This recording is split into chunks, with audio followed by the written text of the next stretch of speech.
I still don't believe this, but they're saying that Trae Young could be traded. You don't trade. Damn, I hit the microphone. You don't trade a talented guy like that, in my opinion. That's just not what you do in the NBA. You don't find those guys growing on trees.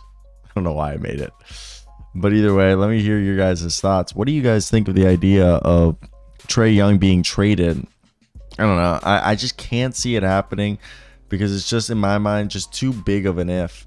And I think there's, in my opinion, no reason to do so because regardless of how the whole thing is you build around Trae. But Jake Fisher of Yahoo Sports, good man, says multiple front offices came away with conversations this past deadline with the Atlanta Hawks that Trae Young could become available this offseason, reports Jake Fisher of Yahoo Sports.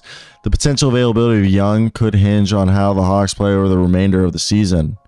The Hawks showed, interest in moving DeJounte Murray, and they shopped him for several weeks. However, they decided to keep him at the juncture after not finding any offers to match their valuation of him. Murray set to begin year one of a 4-year, $114 million deal next season. The Hawks presumably will get a much more significant trade return if they make Young available. After the 22-23 season, there were rumors that Young was available. The Lakers and Spurs are two teams that have been linked to Young if he were to ever hit the market.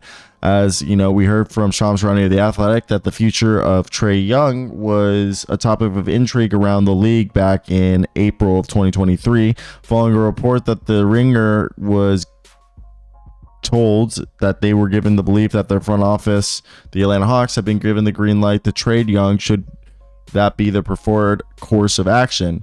Young responded to the report on Tuesday and basically said that, or not, like he said it could be false, could be true, you never know, is what he responded to that report, and just kept to himself.